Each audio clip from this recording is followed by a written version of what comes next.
Olá, de volta ao nosso canal nesta tarde agradabilíssima do dia 15 de março de 2026, do nosso recôndito aqui no bairro do Tatuapé.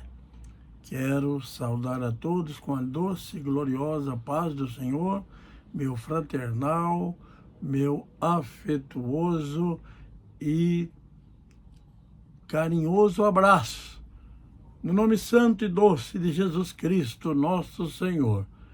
Desta feita, estaremos falando sobre a mão do Senhor, parte 1.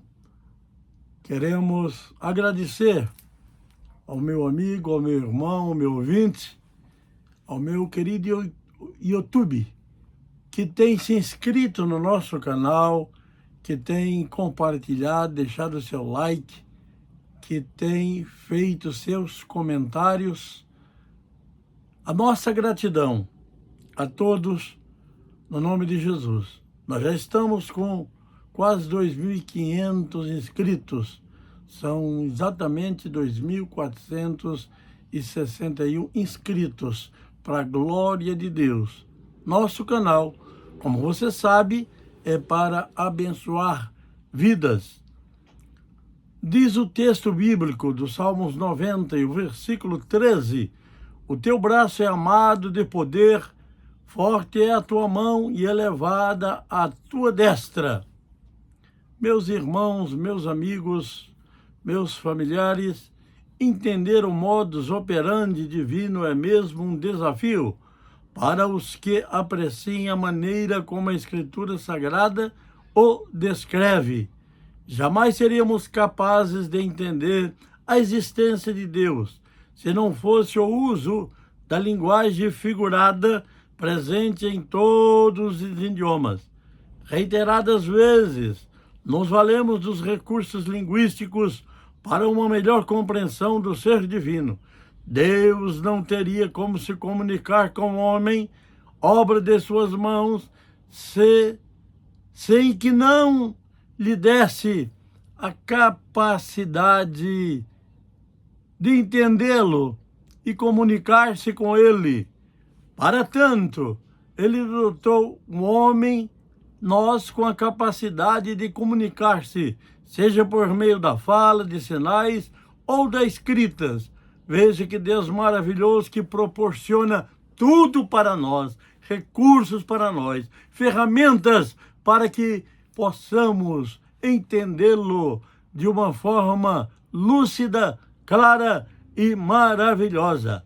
Dentre as figuras de linguagem que encontramos na Bíblia, acham-se aquelas comumente chamadas tropos, e que uma palavra ou expressão é usada no sentido diferente daquele que lhe é próprio, baseia-se em certas semelhanças ou relações definidas. Os principais tropos são a metáfora, a metonímia e a sinédoque, ou sinédoque. Isto, quem falou foi Luiz Barclough. A metáfora é uma comparação não expressa. O sujeito e a coisa com a qual a comparado estão entrelaçados. Apesar da comparação entre o sujeito e a coisa se identificarem como uma só, o autor não quer que sejam tidos como literais. Nesta figura de linguagem, um objeto é semelhança do outro, afirmando ser o outro, ou falando de si mesmo como se fosse o outro. É o tipo emprego das expressões dos verbos ser e estar. Exemplo: vós sois a luz do mundo. Não se pode esconder uma cidade situada sobre um monte. Mateus capítulo 5, versículo 14. Tudo que estamos falando é baseado, respaldado na Bíblia Sagrada, o livro santo que é inerrante. A metáfora pode ser dividida em, primeiro, antropatismo, Atribui a Deus emoções, paixões e desejos humanos, e não entristeçais o Espírito Santo de Deus, no qual fostes selados para o dia da redenção. Efésios 4:30. Segundo, antropomorfismo. Atribui a Deus membros corporais e atividades físicas. Eis que o salário que fraudulentamente retiveste aos trabalhadores que ceifaram os vossos campos clama. E os clamores dos ceifeiros têm chegado aos ouvidos do Senhor dos Exércitos. Tiago 1:4. Há muita metáfora na descrição de como será o céu. No livro de Apocalipse, ruas de ouro, fogo que não se apaga, etc. A seguir, alguns exemplos bíblicos: antropoformismo e antropopatismo. Antropomorfismo. O que é antropomorfismo?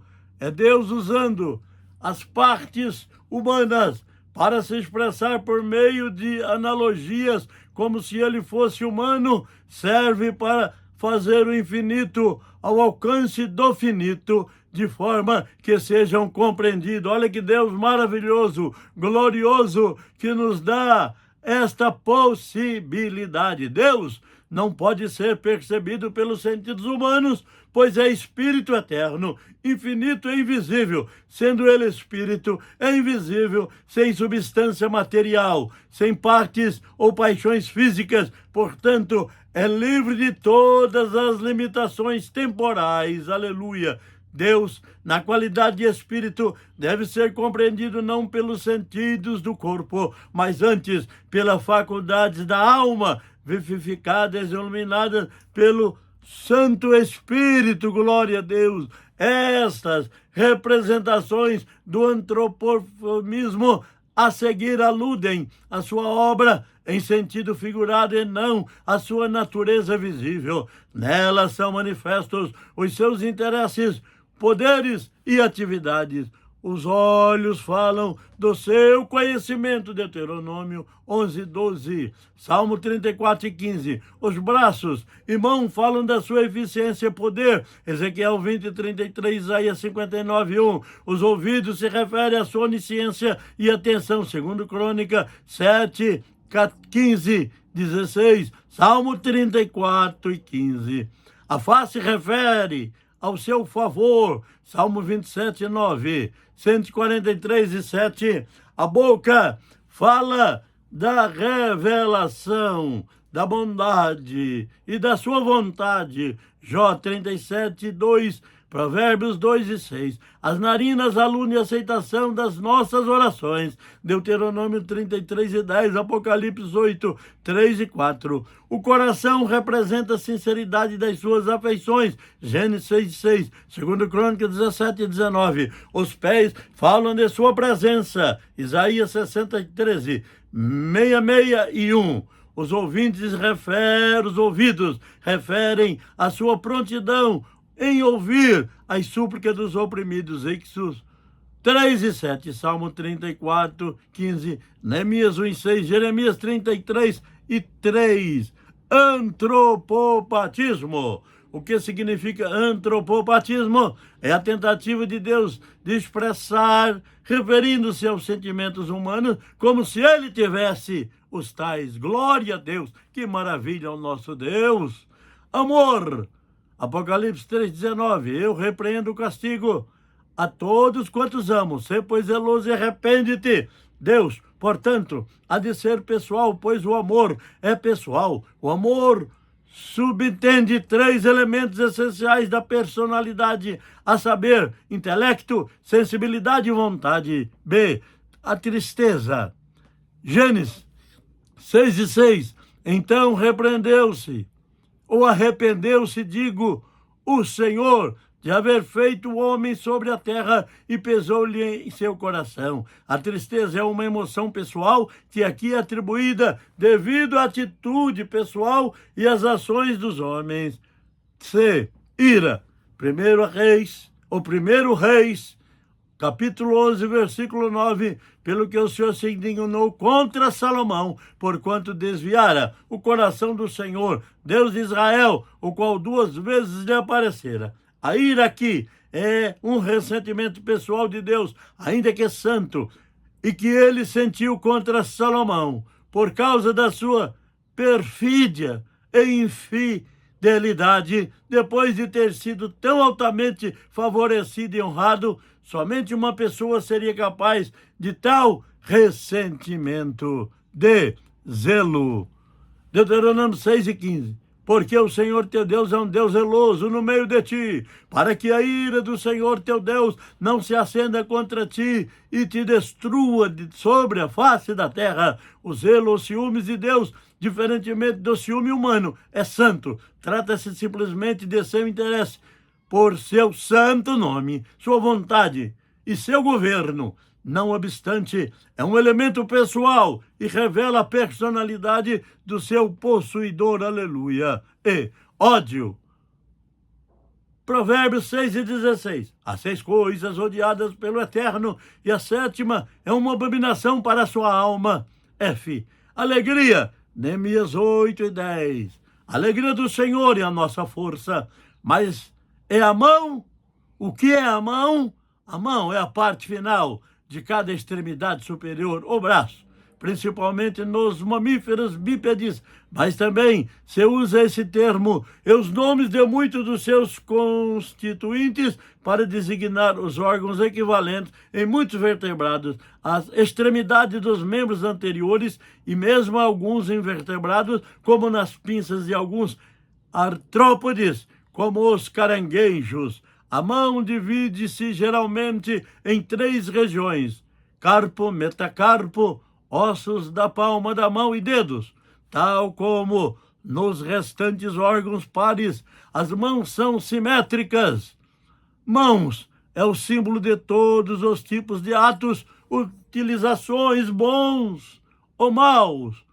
Segundo, a lavagem das mãos é um sinal de inocência e não querer se envolver em algo que é considerado errado. Deuteronômio 21:6-7.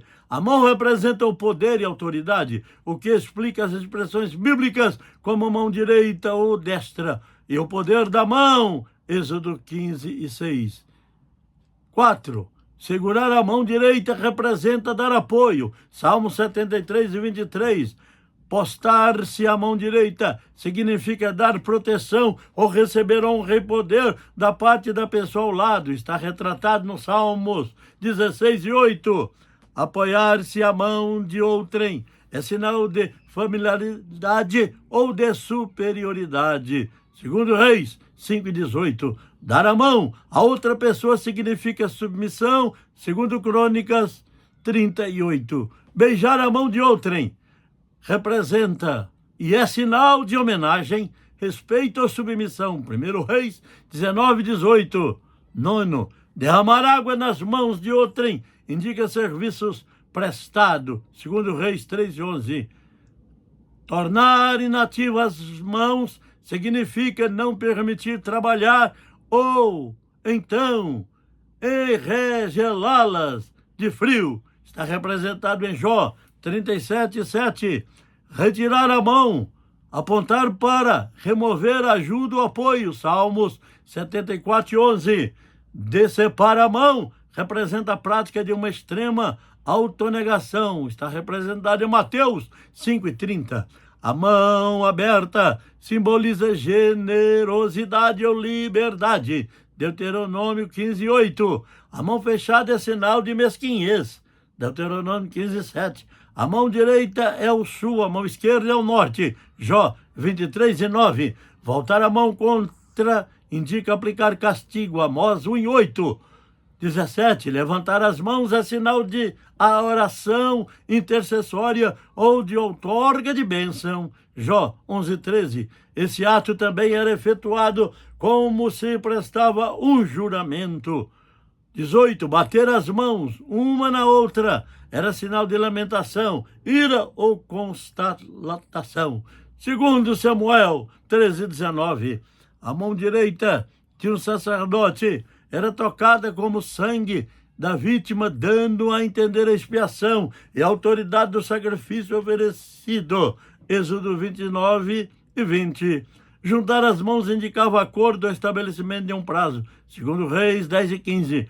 Pôr a mão sobre a coxa era um ato que simbolizava a confirmação de um juramento.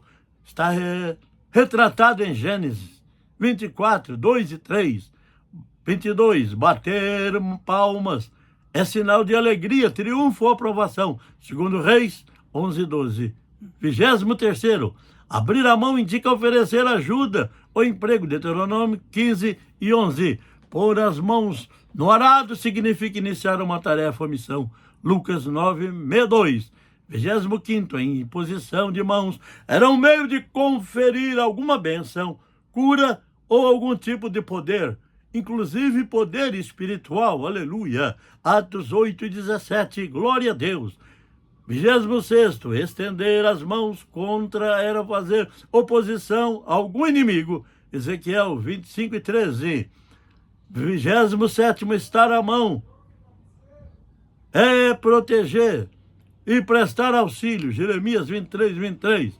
28º. Entregar o Espírito às mãos de Deus é morrer na boa esperança da bênção de Deus, na esperança da prosperidade espiritual no mundo vindouro. Aleluia. Lucas 23:46. Para lá estamos caminhando.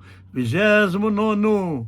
Que maravilha! A mão direita era lugar de favor especial, a mão esquerda de favor secundário. Mateus 20:23. Porém, a mão direita também pode indicar favor e a esquerda desprezar o julgamento.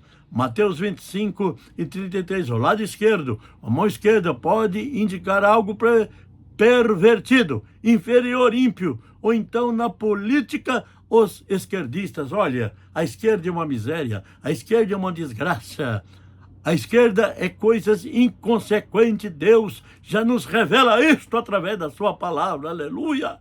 Tem muito crente que apoia a esquerda, não é crente, só tem nome de crente. Os verdadeiros servos de Deus adoram o Senhor em espírito e em verdade. São simplesmente, gloriosamente os da direita. 30º. Nos sonhos, duas mãos em oposição indicam alguma decisão que precisa ser tomada entre duas alternativas. A mão esquerda é a alternativa que deveria ser rejeitada. Olha aí, a esquerda é a preço. Nesses sonhos, nas mãos pode segurar objetos simbólicos que representam as alternativas. Glória a Deus. Mão gigantesca que desce do céu nas visões ou nos sonhos refere-se ao poder de Deus que está atuando. O toque das mãos simboliza bênçãos e comunicações de autoridade ou sentimentos de bondade ou ternura. Gênesis 34:9. Considere ainda os dedos da mão. O dedo polegar significa agilidade, juízo em 6. B. Dedo indicador significa juízo. Êxodo 31:18. Dedo do meio significa autoridade. Dedo anelar significa compromisso. Lucas 15:22. E dedo mínimo significa lealdade. Glória a Deus. Aleluia. Deus é fiel para conosco. Isto posto, iniciamos uma nova série considerando o antropomorfismo sobre a mão do Senhor. Veremos nos próximos dias ou nas próximas gravações como a mão do Senhor retrata seu poder, sua suficiência, sua eficiência, sua providência, sua paciência, sua magnificência, sua complacência, a sua eficácia e sua autossuficiência, etc. E aí, estamos atentos? Não podemos dormir no ponto, hein? Prepare-se para mergulhar nas Escrituras e relembrar fatos relacionados à mão de Deus. No próximo vídeo estaremos de volta, querendo o Senhor Jesus Cristo. Aleluia! Muito obrigado. Amado Deus, eterno e querido Pai, te louvamos porque tua palavra tem falado ao nosso e aos nossos corações nesta tarde de bênção e de vitória. Abençoa o meu ouvinte, abençoa o meu YouTube, abençoa aqueles que estão inscritos e aqueles que ainda estarão se inscrevendo. Guarde, abençoa as nossas vidas, abençoa a tua igreja, abençoa os ministros, abençoa a liderança e o teu povo de uma maneira em geral. Abençoa Entra com providência nos hospitais, nos UTIs, nos lares onde tem enfermidade, aqueles que estão em viagem, na terra, no ar ou no mar, aonde estarão se locomovendo com a tua benção, com a tua paz, debaixo da tua misericórdia. É a nossa oração, pedido e agradecimento por fé, em nome de Jesus Cristo, nosso Senhor. Amém. Muito obrigado, Deus abençoe. Sucesso exitoso a todos.